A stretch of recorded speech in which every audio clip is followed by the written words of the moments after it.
अब आ जाओ main steps in learning process. तो नेट एग्जाम में डायरेक्ट इनडायरेक्ट क्वेश्चंस आते हैं लर्निंग प्रोसेस से, सही कह रहा है ये बिल्कुल। तो मेन स्टेप लर्निंग प्रोसेस में क्या क्या होते हैं वो देख लेते हैं हम लोग। तो सबसे पहला जो स्टेप है, हालांकि ये कभी भी ऐसे नहीं आएगा कि ऑर्डर में लगा दो, है ना, पर ठीक है, फिर भी थोड़ा अंडरस्टैंडिंग के लिए आप लोगों को रहना चाहिए। सबसे पहला है रिसेप्शन। रिसेप्शन का मतलब है कि सबसे पहले आप क्या लाओगे, सामने वाले को क्या बनाओ, रिसेप्टिव बनाओ, यानी कि अटेंशन खींचो। जैसे टीचर क्लास में आता है, क्लास में आते ही सबसे पहले क्या करता है, अटेंशन लेता है सारे बच्चों की अपनी तरफ, है कि नहीं। तो अटेंशन लेकर के आना, कैसे भी ऐसा नहीं होना चाहिए कि भाई आप क्लास में घुसे और बच्चों को पता ही नहीं है कि टीचर आ गया। जैसे यूनिवर्सिटी में कई बार हो जाता है ना, बच्चे टीचर सब एक एज के हैं और टीचर क्लास में आया तो स्टूडेंट सोच रहे हैं ये स्टूडेंट ही है, कोई खड़ा ही नहीं हुआ, कोई देख ही नहीं रहा, है ना। तो टीचर को कुछ थोड़ा डिफरेंट करना पड़ेगा अपने, या तो कपड़े डिफरेंट पहन के जाएगा, या हाथ में बुक लेकर के जाएगा, बैग नहीं लेके जाएगा, है ना। तो आप सब लोग मूवीज में जैसा देखते हो, वो शाहरुख खान और वो क्या बोलते हैं, वो क्या नाम था उसका, सुष्मिता सेन, मैं हूं ना, है ना। तो इस टाइप के इवेंट सब रहते हैं। तो सबसे पहला काम क्या है भाई, रिसेप्शन। ओके, रिसेप्शन के बाद क्या है, एक्सपेक्टेंसी। एक्सपेक्टेंसी का मतलब क्या है कि लर्नर्स को बताइए कि आज की कक्षा से आप क्या एक्सपेक्ट कर सकते हो, आपके ऑब्जेक्टिव क्या हैं, क्या सीख सकते हो आप क्लास में रहोगे तो, है ना। ताकि बच्चों में क्या जगे, इंटरेस्ट जग जाए पढ़ने के लिए। ओके, तो जैसे हमने भी आज की कक्षा में शुरुआत किया था कि हम आज क्या पढ़ने वाले हैं, ठीक है, तो टीचिंग एप्टीट्यूड पढ़ेंगे। अगला स्टेप जो है वो है रिट्रीवल टू वर्किंग मेमोरी, यानी कि जो पिछली क्लास में पढ़ाया था वो बताना बच्चों को, ठीक है।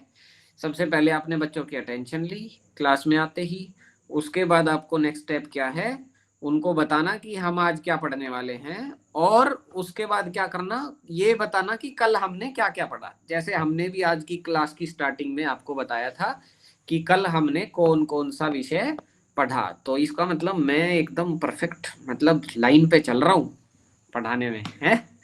ओके, तो तीसरा स्टेप क्या होता है भाई, कल आप लोगों ने जो पढ़ा तो रीकैप, है ना, रीकैप दिखाना बच्चों को, वो जरूरी।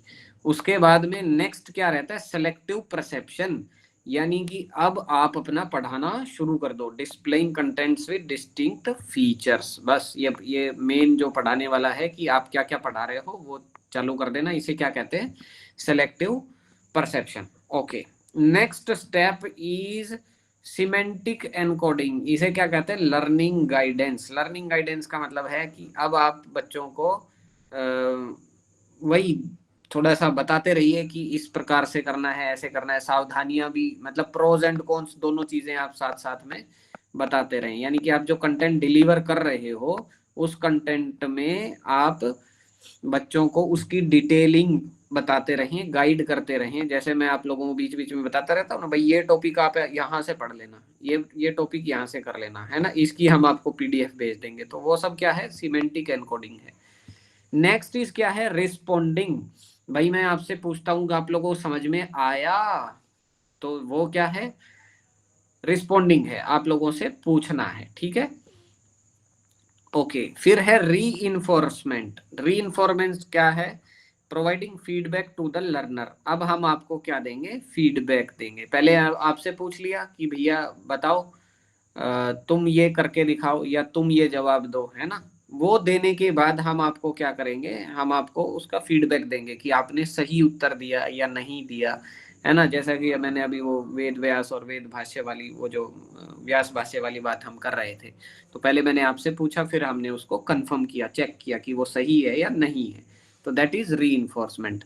री इन्फोर्समेंट के बाद आता है रिट्रीवल एंड री इन्फोर्समेंट, यानी कि एडिशनल परफॉर्मेंस। अब आप लोगों से फिर दोबारा से वो काम करवा के देखा जाएगा, मतलब स्टूडेंट से आप वो काम फिर से कराओगे या पूछोगे, है ना, और फिर से उसका फीडबैक रहेगा। यानी कि ये दोनों स्टेप क्या होंगे, एक बार रिपीट में हो जाएंगे। चलो लास्ट में क्या है, जनरलाइजेशन। जनरलाइजेशन का मतलब है कि अब हम क्या करेंगे, एक टाइप की जो कॉन्सेप्ट हमने समझा दिया उस कॉन्सेप्ट पर बेस्ड हम क्या करेंगे, क्वेश्चंस करेंगे, या ऐसी ही प्रॉब्लम्स को हम और ज्यादा सॉल्व करने का प्रयास करेंगे, प्रैक्टिस का काम करेंगे, ठीक है। More practice of varied problems. Varied problems मतलब कि आज हमने एक कंसेप्ट समझा, उसके ऊपर जितनी टाइप की प्रॉब्लम्स हो सकती हैं। ठीक है, तो ये क्या है, लर्निंग के स्टेप्स, प्रोसेस। ठीक है, तो आप लोगों को ये समझ में आना चाहिए। तो अपनी बुक में इन शब्दों को देख लेना, हिंदी वाली बुक में बहुत डिफरेंट मिलेंगे ये शब्द, है ना।